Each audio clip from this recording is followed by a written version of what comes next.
Assalamualaikum warahmatullahi wabarakatuh. Alhamdulillahirabbil alamin wa bihi nasta'in wa ala umuri dunya waddin wa ala alihi washabihi ajmain. Perkenankan kami Nahrawi Wibowo NIM 43010200035 akan sedikit memaparkan buku yang telah kami baca, yaitu Hakikat Wabah Penyakit Perspektif Akidah Islam, yang ditulis oleh Insan Ansori LC MAG, yang jumlah halamannya 55 halaman, dan ini dibagi menjadi 4 bab. Bab pertama tentang hakikat wabah penyakit Islam, perspektif akidah Islam. Yang bab kedua, fikih menghadapi wabah penyakit. Yang bab ketiga, serba-serbi ibadah muslim di tengah penyebaran wabah penyakit. Yang keempat, yaitu doa-doa di tengah musibah wabah penyakit.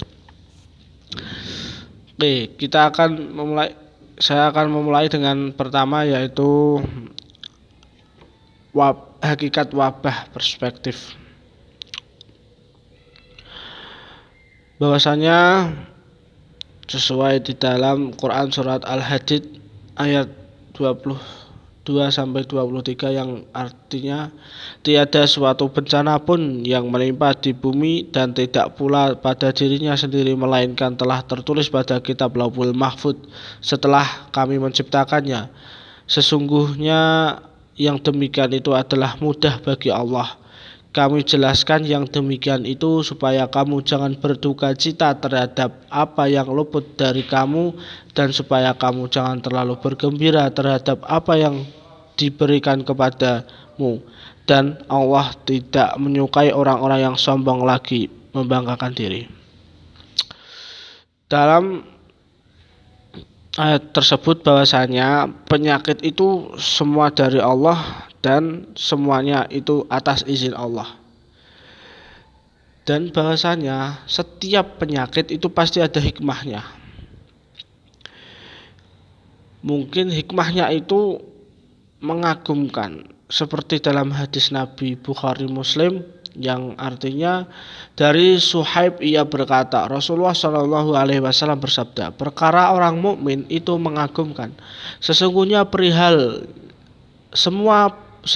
semua perihalnya baik, dan ia tidak dimiliki seorang pun selain ia bersyukur dan ia baik baginya, dan tidak tertimpa musibah, dan ia bersabar, dan sabar itu adalah sebaiknya. Dan bahwasanya ketika Allah menimpakan ujian itu, mungkin bisa jadi Allah menghapus dosa kita dan mengangkat derajat kita dan lain sebagainya. Yang fikih menghadapi penyakit, yaitu kita tetap optimis, selalu berprasangka baik kepada Allah, karena itulah sesuai yang Allah anjurkan kepada kita, yaitu kita karena ini COVID-19, yaitu selalu kita berkarantina mandiri. Kita selalu menjaga orang sekitar kita. Jikalau kita habis berpergian, kita karantina, isolasi mandiri. Tidak membahayakan diri sendiri, yaitu jika zona kita hijau, maka kita jangan berpergian ke zona merah, mencari pengobatan yang sesuai syariat. Dan serba-serbi ibadah di tengah pandemi. yaitu kita selalu mengikuti anjuran dari ulama kita. Jikalau kita disuruh sholat di rumah, ya sholat di rumah. Karena ulama adalah seperti imam kita. Karena yaitu ulama lebih tahu dari kita, makanya kita harus menaati. Kalau tidak disuruh tidak menghadiri sholat Jumat atau sholat di masjid atau itu ya nggak apa-apa, ya kita sholat di rumah. Kalau toh kita sholat di masjid, kita boleh sholat di masjid tapi softnya tidak dirapatkan, harus direnggangkan.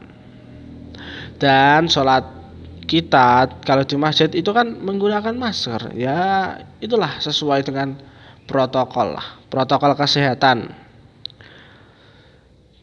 Dan teman-teman dan ibu yang kamu hormati, bahasanya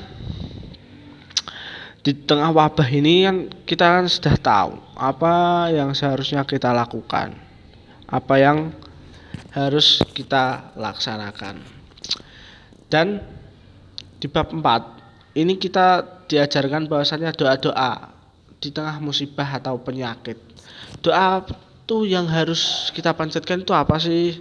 Dan lain sebagainya, kita berlindung kepada Allah dan kita mohon kepada Allah agar wabah ini semua telah berlalu.